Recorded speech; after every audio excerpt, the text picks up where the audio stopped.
I'd like to welcome you to Valley Fever Survivor series on people that have contracted valley fever in Arizona, California, and other endemic areas. So I'd like to introduce Lani Rush to our audience and ask Lani to tell us how you contracted valley fever, where you got it, and a little bit about the background of what happened to you when you discovered you had valley fever. Okay. They believe that I first contracted the disease in 1993. I was going down with my church down to Mexico, just south of the border, and we were putting in new homes and running water. And for 4 days straight, my group was in charge of digging the hole for the septic tank there. And so about 2 weeks after I got back, I had severe fever and a rash all over my body. And the doctors had no idea what it was.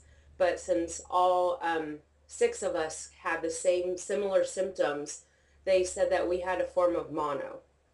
And so I stayed home for about 3 weeks from school, and it went away. And 2 years after that, I developed symptoms of meningitis. All my life I've played sports, and I was training to hopefully get a college scholarship in high school. And it got to the point where I couldn't play anymore. I couldn't walk a straight line. I couldn't sit in a chair. And I finally went to the emergency room, and they had to do an emergency shunt placement. And they sent my CSF all over the world because my CSF was bright canary yellow. So they knew I had an infection, but they couldn't figure out what it was. And I was in the hospital for 3 weeks, and the cocci had done so much damage to my meninges that they had to put in a permanent shunt because the swelling would not go down. Could you explain to people what a shunt is? A shunt in layman's terms is basically a brain drain. It's placed inside one of the ventricles in the brain and it's a pressure release valve that drains off excess spinal fluid that can gather in the brain. And so mine goes from my head down my body, and it drains into my stomach where it eliminates it as waste. So I had two shunts placed in October of 95. One was an external one, and the other one was an internal one. About 14 months later, my shunt got clogged. I had a biofilm from the cocci covering the opening of the shunt. And so they had to go in and remove everything out of my head because the plastic tubing the pores had harbored the spore in there, and it had caused it to grow like a mold. And they put in another external shunt so they could give me amphotericin B through the shunt. So while I was in the hospital, I had 10 days of amphotericin B. And then once I was done with treatment, they went ahead and put in another shunt because there had been so much damage that my swelling would not go down. It would not circulate properly. So Well, just from there at this point, one of the things that I always tell when people have a shunt, that if they start having additional symptoms, that they should immediately have that checked out because of the biofilm that can grow from cocci. Were you getting symptoms specifically from the shunt just being overrun, or was it just causing problems with the medication coming in? Well, I started to have dizziness, and then it turned into severe vomiting.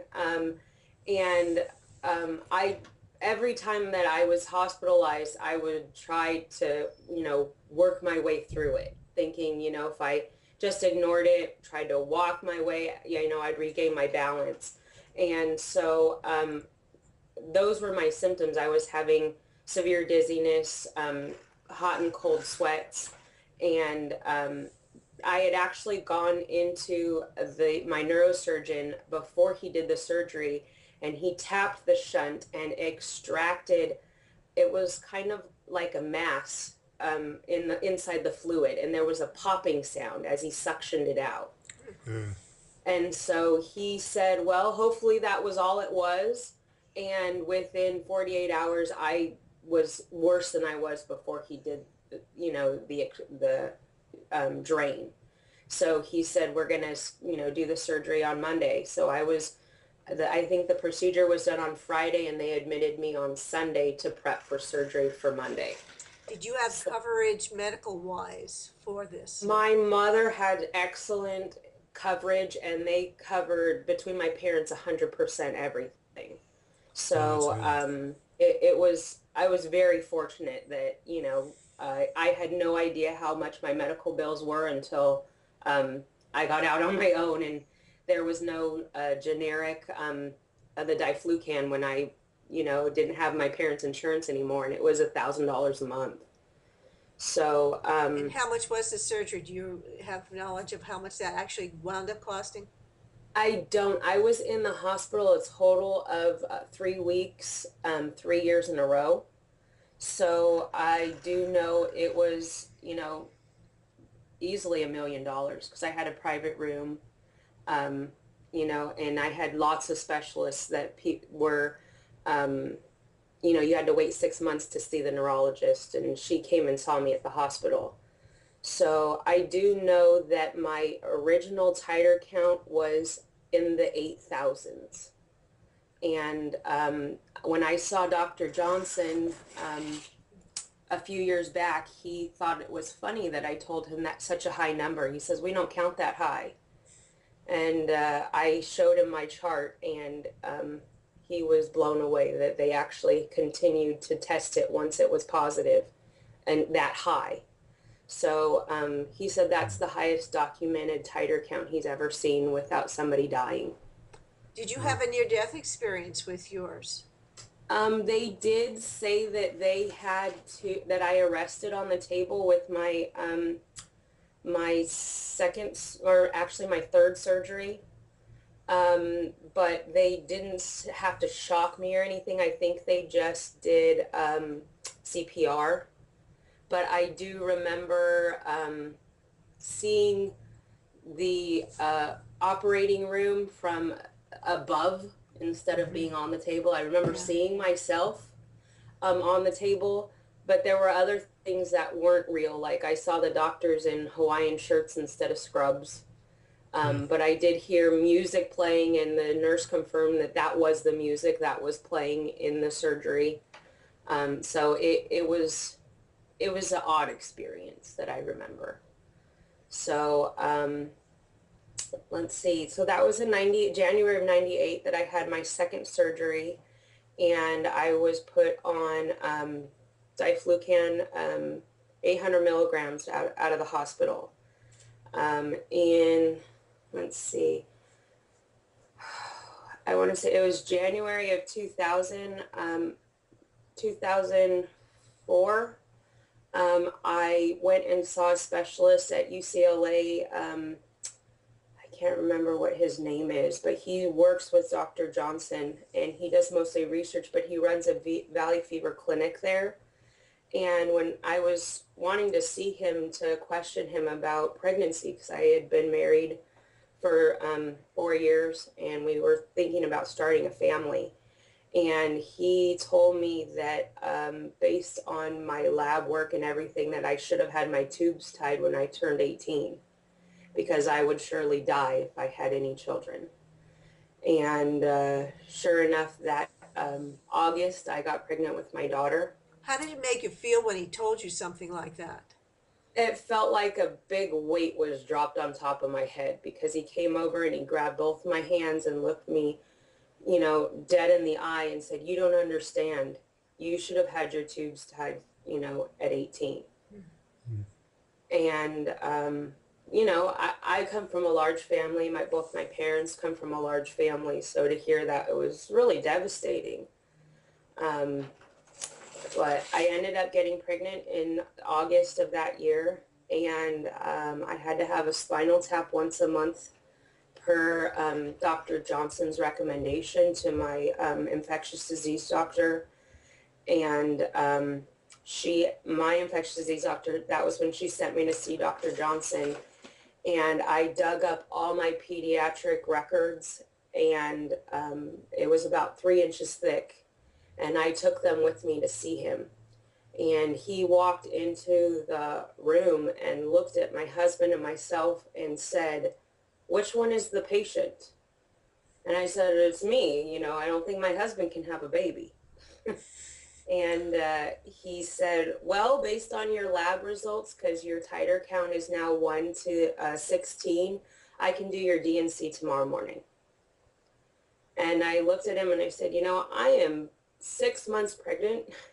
This baby is a girl and it has a name, and I'm not here to consult you on when to terminate this pregnancy. I'm, looking for alternatives or any hope of what we can do." And he just said, "Well, you continue with this pregnancy, you're going to die." He said, "I am the authority on this, and this is what happens. I see 90% of the entire population of VF patients, and this is my expertise and this is what's going to happen." And I told him, "Well, then that's not an option for me as far as, my beliefs and my religion, and I feel fine." And he threw my chart on the table next to me and said, "Then you just wasted my time. You're not going to listen to me. I know what I'm doing, and why did you even drive here?" And I said, "Well, that's a horrible way to treat a patient." And we got up and left. I said, "Well, I'm going to go home." And I had a spinal tap the following month, and my titer count was still the same, 1 to 16. And my daughter was born at 27 weeks and 5 days. She was 2.5 pounds. And I immediately started back on the diflucan. And by the time she came home from the hospital 69 days later, my titer count was 1 to less than 1. So, I'm a Christian, and I believe the reason she was born was so that both of us could be safe and we could live, and, it was meant to happen that way. And how is she doing?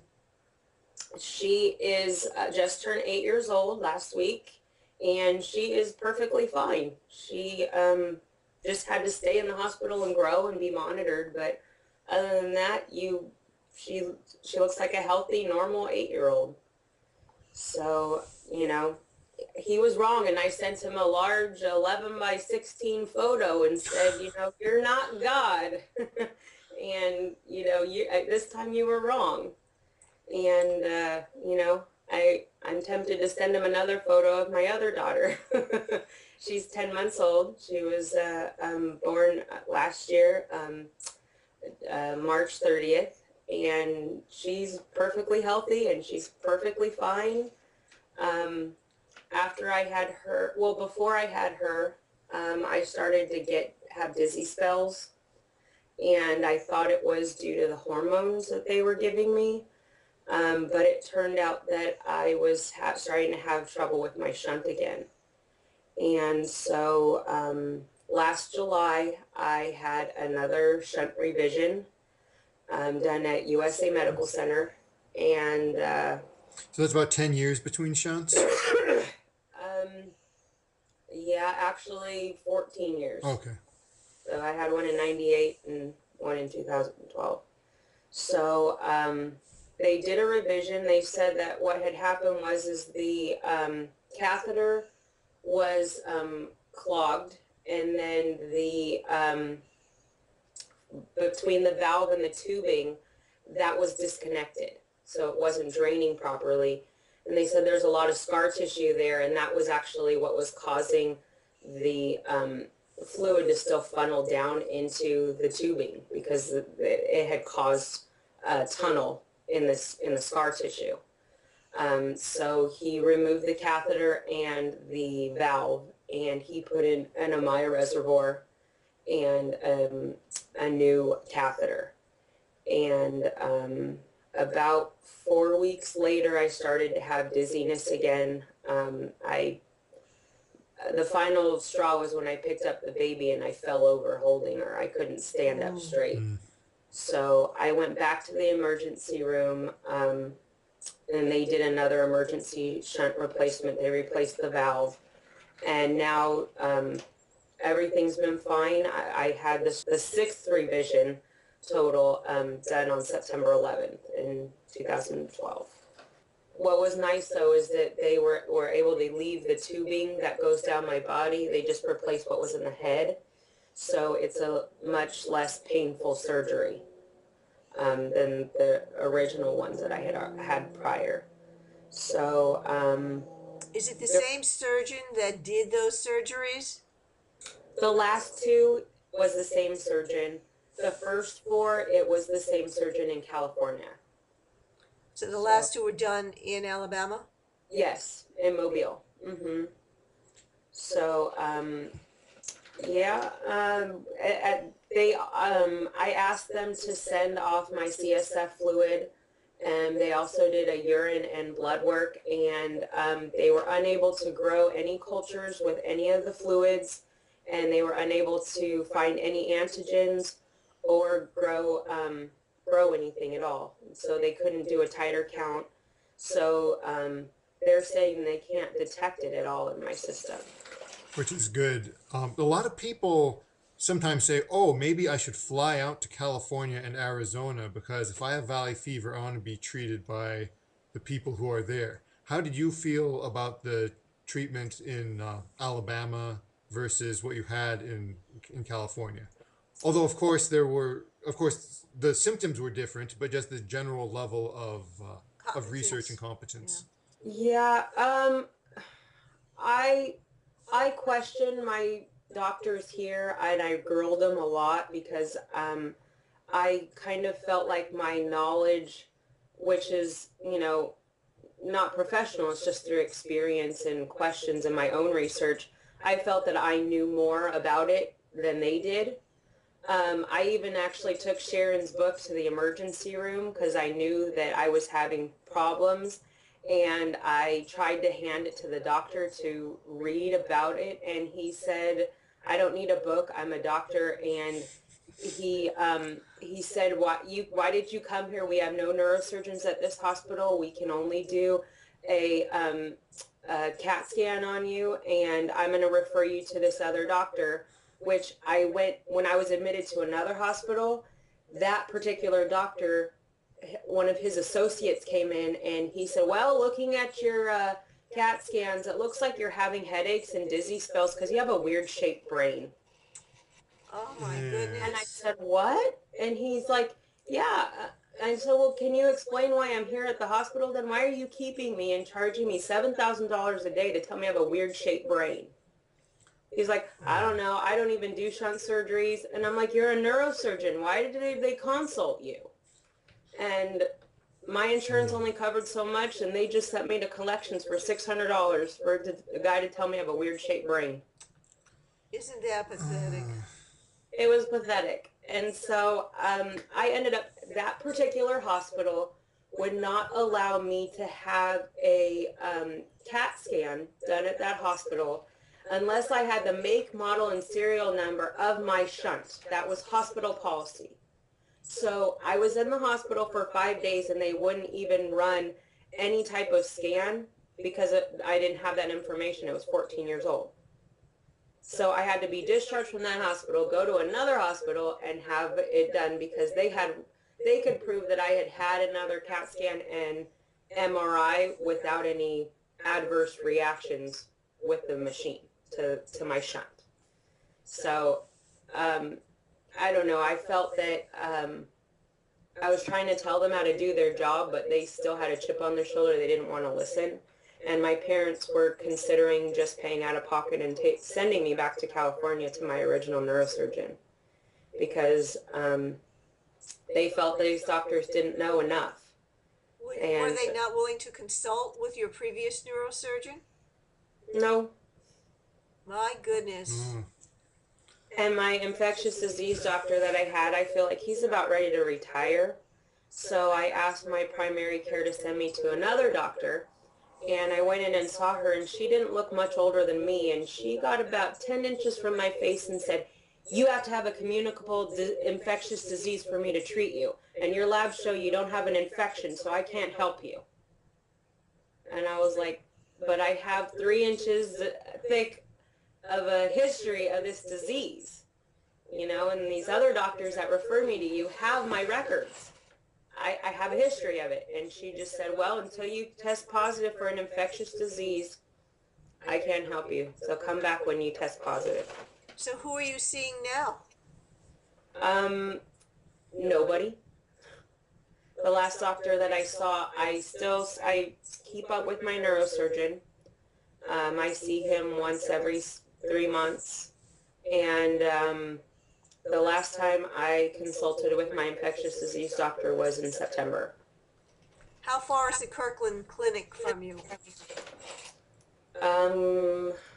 That's up in Birmingham. It's about 4 or 5 hour drive. Yeah, because there are, I think I wrote that to you a while back, Yeah. that they are the best in the state. So if you really Yeah. get desperate, you may want to consider that. Well, my OBGYN referred me to a Dr. Peter Pappas, and he claims to be the cocci guy for the state, and he works out of University of Alabama up there. Yeah. And he's the one that referred me to the other infectious disease doctor that I just feel like he's about to retire, so he's kind of like, "I don't want to learn anything new. I just want to put in my time and, get out." And he kind of just shakes his head and, "Okay, yeah, whatever you want, I'll do it." And that doesn't really make me, if I'm going to manage my care, give me a medical, tablet, and I'll write my own stuff, and not have to pay my copay. Yeah, this is what most people just don't understand. With this disease, there are very few people that understand it. There are very few doctors that understand it. I think there may be more patients than doctors who understand it. Yeah, well, while I was in the hospital, I did call my infectious disease doctor in California, and she's a tiger. She fights for her patients. She doesn't let anybody mess around with her. She's at Long Beach Memorial, and she actually called the doctor here and kind of gave him the riot act, saying, "You need to run these certain tests and look for this and look for that," and send it to where did she send it? I think they sent it to Oshner's, my CSF and everything, and had it tested there, which the last one came back negative still. But, I just felt like I needed a second opinion, and she picked up the phone right away as soon as she heard it was me, and pulled up my chart and, talked to me. And that's the kind of treatment I'm used to, and I don't get that out here. Well, that's the kind of treatment everyone should have for any disease. And it's Right. unfortunate that it doesn't work that way most times. So when No. you get a good doctor, it's always nice to hold on to that name and be able to refer that doctor to others. Yeah. And that's what we would like to do, is be able to help as many people as possible with the doctors that truly care. Because sometimes doctors may be knowledgeable about a disease, but their bedside manner and their egos get in the way. No, hers didn't. You could tell that she genuinely cared, and she actually told me after I had my first daughter, she says, "I worried about you through this whole pregnancy." She goes, "I had to start dyeing my hair." She goes, "So if you have another baby," she goes, "no offense, but I don't know if I can handle it." So it was like she really did care, and I really appreciated her, and she took everything into consideration, and just the severity of it. She was very serious about it, and if she felt she was out of her depth, she sent me to another specialist.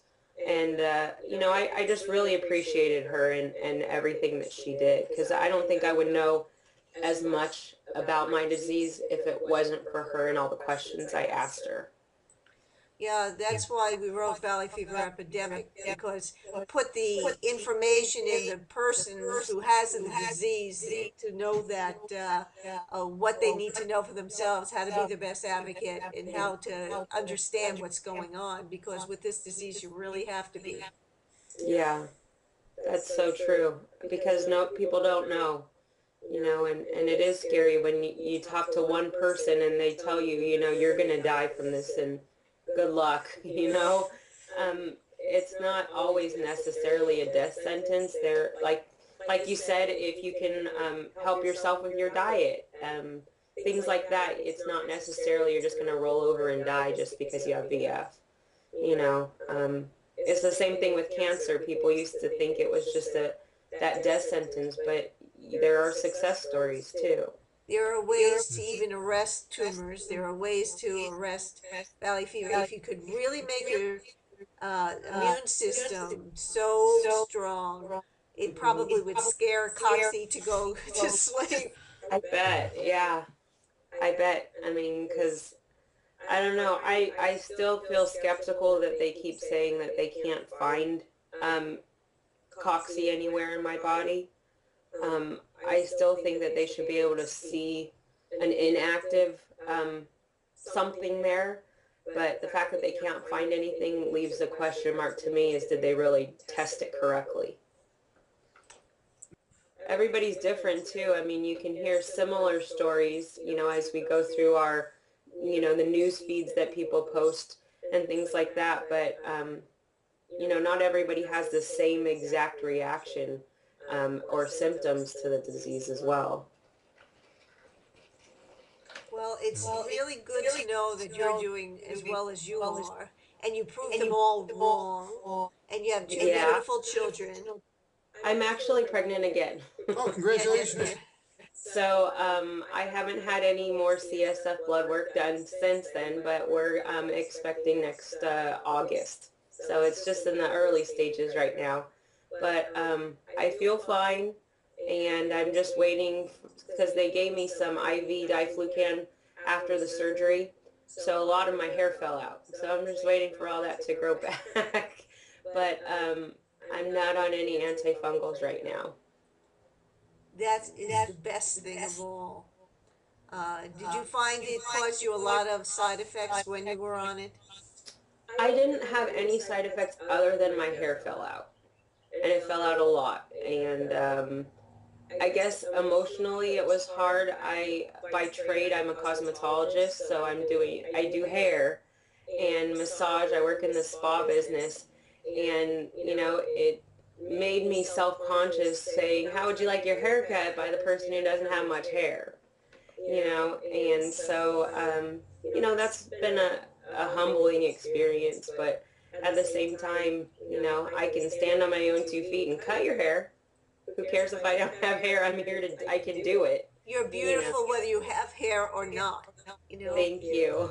So it's always difficult when you go around without the hair. But I know someone quite a while back that just shaved her entire head, hmm and she looked beautiful, even with a few hair that were left. She decided to shave it all off, and that's perfectly fine too. So it doesn't really matter because it's the inner beauty and the face of the beautiful person that's there. And the hair will grow back once you're not on the drug, so that's Yeah, not a it's big starting deal. to grow back, and I cut it down because my hair was long. I cut it down to the hair that's grown back that was shaved. So it's about 3 inches long right now. So I'm just waiting for it to finish growing back. Do you know of any doctors' names that you would like to put out there for people so in case they need to contact somebody? I know in California, Dr. Lori Mortara was my infectious disease doctor there. She was great, and my neurosurgeon, Dr. Rayhan, they're both out of Long Beach Memorial Hospital, and both of them, they took care of me from when I was 15 years old, um, all the way until I moved 3 years ago.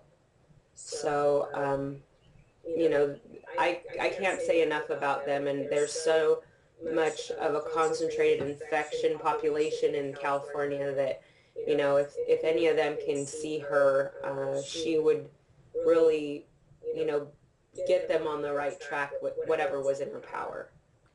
Yeah, thanks for offering that up because I know there will be people hearing this and wondering, well, who were these great doctors?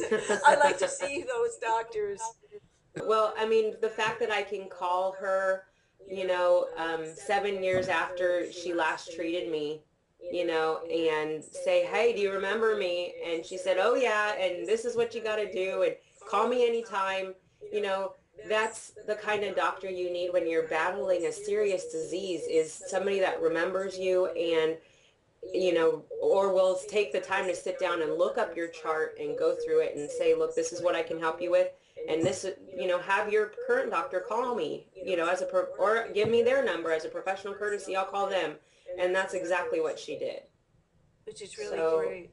yeah, she's great. I had a couple of clients that I did massage on that were cancer survivors, and they said that she was their doctor, and they said, if something wasn't done that she ordered, she would get on, one of the hospital staff and say, look, this has to be done right now or yesterday. Get on it.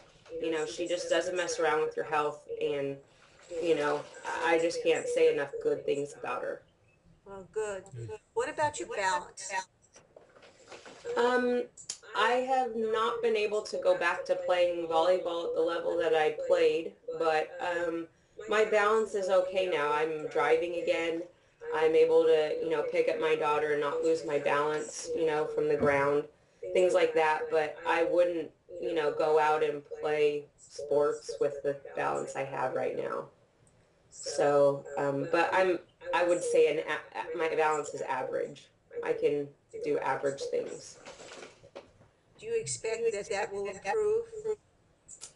No, talking to the neurosurgeon, he said every time you do a surgery, it does affect, your nerves and brain cells, and they don't regenerate.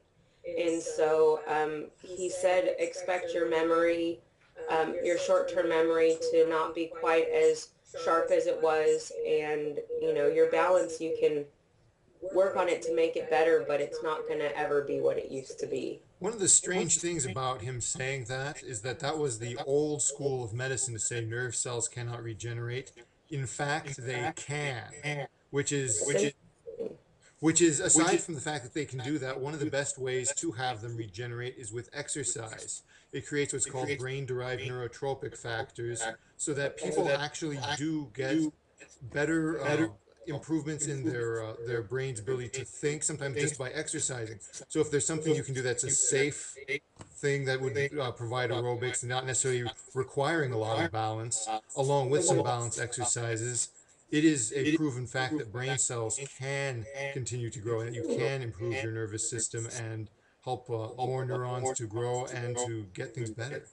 Also, another thing to do is to, if you are you left-handed or right-handed?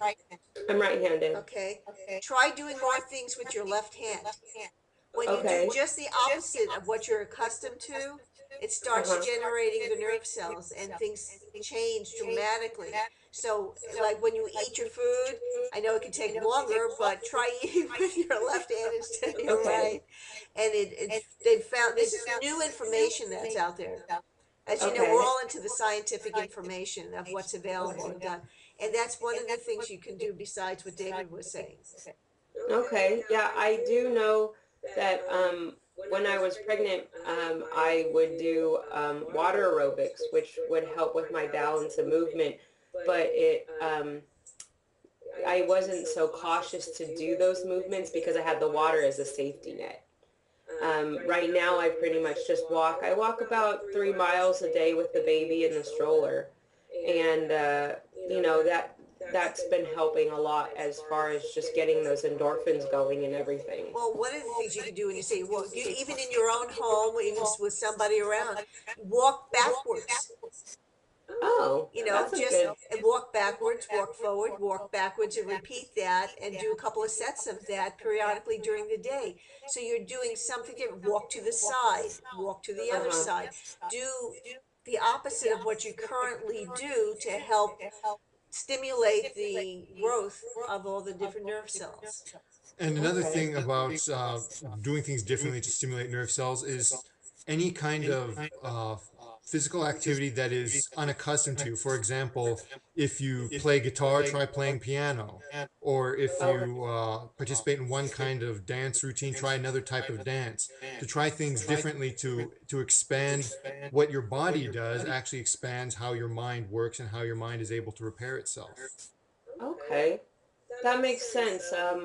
Right before we moved from California, I started taking hula with my daughter, and it was really difficult to move in one direction and have the hands do something totally different, but you're doing it all at the same time. Yeah. And I had to practice quite a bit. It was a lot of concentration, but it took me a lot longer than other people to get it, but I practiced a lot more probably.